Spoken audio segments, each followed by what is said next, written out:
அனைவருக்கும் வணக்கம். Welcome to Srinivasam சமையல். இன்னைக்கு ஸ்ரீனிவாசம் சமையலில் ஒரு இன்ட்ரெஸ்டிங்கான சிக்கன் ரெசிபி பார்க்க போகிறோம். அதுதான் ஸ்பைசி சிக்கன் ஃப்ரை. இந்த ஸ்பைசி சிக்கன் ஃப்ரை நம்ம ரொம்ப சுலபமாக பண்ணிடலாம். இது செய்கிறதுக்கு நம்ம வீட்டில் இருக்கக்கூடிய சாதாரண இன்க்ரீடியன்ஸே போதும். இது குழந்தைங்களுக்கு பெரியவங்களுக்கு எல்லாத்துக்குமே கண்டிப்பாக ரொம்ப பிடிக்கும். இந்த spicy chicken fry biryani, pulao, idli, dosa இது எல்லாத்துக்கூடயும் சாப்பிட்றதுக்கு ஒரு நல்ல சைட் டிஷ்ஷு. வாங்க இன்னைக்கு வீடியோவில் ஸ்பைசி சிக்கன் ஃப்ரை எப்படி செய்கிறதுன்னு பார்க்கலாம். இன்றைக்கி நம்ம சிக்கன் ஃப்ரை பண்ணுறதுக்கு மசாலாவை வீட்டிலே வறுத்து அரைக்க போகிறோம். அதுக்கு ஒரு பேனில் 1 டேபிள் ஸ்பூன் அளவு சீரகம் சேர்த்துக்கோங்க. அது கூடவேவும் 1/2 டேபிள் ஸ்பூன் அளவுக்கு மிளகு சேர்த்துக்கோங்க. இது உங்களுக்கு கம்மியாக வேணும்னா கம்மியாக போட்டுக்கோங்க. அது கூடவேவும் 3 காஞ்ச மிளகாய் சேர்த்துக்கோங்க. அது கூடவேவும் 1/2 டேபிள் ஸ்பூன் அளவுக்கு சோம்பு சேர்த்துக்கோங்க வாசனைக்காக. இது எல்லாத்தையும் கருகிராமல் நல்லா இளம் சூட்டில் வறுத்துக்கோங்க.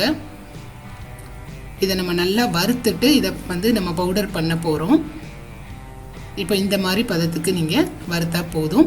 இப்போ இது ஒரு சின்ன மிக்சிலையோ இல்லை இந்த மாதிரி சின்ன உரல்லையோ போட்டு நல்லா இடித்து இந்த மாதிரி பவுடராக எடுத்து வச்சுக்கோங்க. இந்த மாதிரி பதத்துக்கு இடித்தா போதும். இப்போ இது தனியாக எடுத்து வச்சுருங்க. வாங்க நம்ம ஃப்ரை பண்ணிடலாம். ஒரு பேனில் 4 டேபிள் ஸ்பூன் அளவுக்கு எண்ணெய் ஊற்றிக்கோங்க. அது கூடவேவும் ஒரு பெரிய வெங்காயம் இந்த மாதிரி சின்ன சின்னதாக வெட்டி அதையும் கூட சேர்த்துக்கோங்க. வெங்காயத்தை சேர்த்ததுக்கப்புறமா இதை நல்லா வதக்கிடுங்க. வெங்காயம் லேசாக வதங்கினா போதும். இப்போ அது கூடவேவும் வாசனைக்காக 1 டேபிள் ஸ்பூன் அளவுக்கு இஞ்சி பூண்டு விழுது சேர்த்துக்கோங்க. அதையும் நல்லா பச்சை வாசனை போகிற வரைக்கும் வதக்கிக்கோங்க. இப்போ வதக்கியாச்சு. இது கூட சிக்கன் துண்டுகளை நம்ம சேர்த்துடலாம். இன்றைக்கி நான் 1/2 கிலோ அளவுக்கு சிக்கன் எடுத்துருக்கிறேன். போன்லெஸ் சிக்கன் இது. இதை இந்த மாதிரி சின்ன சின்ன துண்டுகளாக வெட்டி வச்சுக்கோங்க. அப்போ தான் ஃப்ரைக்கு நல்லாயிருக்கும். இதை மஞ்சள் போட்டு கழுவி நல்லா சுத்தம் பண்ணி வச்சுருக்கிறேன். அதை கூட சேர்த்துருங்க. சேர்த்துட்டு இதை நல்லா வதக்க ஆரம்பிச்சிருங்க. இந்த சிக்கனில் நம்ம தண்ணி எதுவுமே சேர்க்கக்கூடாது. இப்போ நம்ம கொஞ்சம் கொஞ்சமாக வதக்க சிக்கன் பாருங்கள், அதனுடைய மேல் பகுதி எல்லாமே கொஞ்சம் வெள்ளையாக மாற ஆரம்பிக்கும். அப்படின்னு சிக்கன் நல்லா வேக ஆரம்பிக்குது அப்படின்னு அர்த்தம். இப்போது இன்னும் கொஞ்சம் நேரம் இதை நல்லா வதக்கிக்கோங்க. இப்போ பாருங்கள், சிக்கன் நல்லா வெள்ளையாக ஆயிடுச்சு. இப்போ இந்த ஸ்டேஜில் நம்ம இதை ஒரு மூடி வச்சு மூடிடணும். இது ஒரு 5 நிமிஷம் வரைக்கும் வேகட்டும். ஸ்டவ் நல்லா சிம்மில் வச்சுக்கோங்க. இப்போ பாருங்கள் 5 நிமிஷம் ஆயிடுச்சு. நம்ம தண்ணி எதுவுமே சேர்க்கல பாருங்கள். இருந்தாலும் சிக்கன்லேருந்து இவ்வளோ தண்ணி அப்படியே வெளியே வந்திருக்குது. இது எல்லாத்தையும் நல்லா ஒரு தடவை கலந்து விட்டுருங்க. இப்போ இந்த சிக்கன் ஃப்ரைக்கு தேவையான உப்பு சேர்த்துக்கோங்க. இப்போது இதை நல்லா பெரட்டி விட்டுருங்க. இது இந்த தண்ணி எல்லாமே கம்ப்ளீட்டாக வத்துற அளவுக்கு இது ஸ்டவ்வில் அப்படியே இருக்கட்டும். சிம்மில் வச்சுக்கோங்க. இப்போ பாருங்கள், எல்லா தண்ணியும் அப்படியே நல்லா குறைஞ்சிருச்சு. நம்ம ஊற்றின எண்ணெயெல்லாம் அப்படியே பிரிஞ்சு வந்துருச்சு. சிக்கனும் நல்லா வெந்துருச்சு.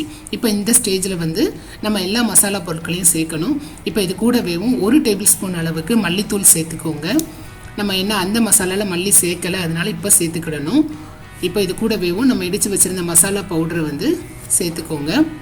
சேர்த்துட்டு நல்லா இதை கலந்து விட்டுருங்க. இப்போ இது கூடவேவும் நிறத்துக்காக ஒரு 1/4 டீஸ்பூன் மஞ்சள் தூள் சேர்த்துக்கோங்க. அது கூடவேவும் ஒரு 1/4 டீஸ்பூன் காஷ்மீரி மிளகாய் தூள் சேர்த்துக்கோங்க. சேர்த்துட்டு இதை நல்லா கலந்துருங்க. இப்போ நம்ம சூப்பராக ரெடி பண்ணிட்டோம் ஸ்பைசி சிக்கன் ஃப்ரை. வீடியோ அவ்வளவு கமகமன் இருக்குது. மசாலாவெல்லாம் நம்ம வீட்டில் வறுத்து அரைச்சி செஞ்சதுனால. இப்போ அது கூடவேவும் இன்னமும் கொஞ்சம் வாசனையாக இருக்கிறதுக்காக கொஞ்சமாக கொத்தமல்லி இலைகள் நான் சேர்த்துருக்குறேன். இப்போ நல்லா கலந்து விட்டுருங்க. இப்போ ரொம்ப சூப்பராக ரெடி ஆயிடுச்சு ஸ்பைசி சிக்கன் ஃப்ரை. இது ஒரு அருமையான சைட் டிஷ். ரொம்ப சிம்பிளாக நம்ம பண்ணிட முடியும். கண்டிப்பாக இந்த ரெசிபியை நீங்கள் ட்ரை பண்ணுங்கள். மறக்காமல் ஸ்ரீனிவாசம் சமையலுக்கு சப்ஸ்கிரைப் பண்ணுங்கள். தினம்தோறும் திருமண விருந்து உங்கள் ஸ்ரீனிவாசம் சமையலில். தேங்க்யூ.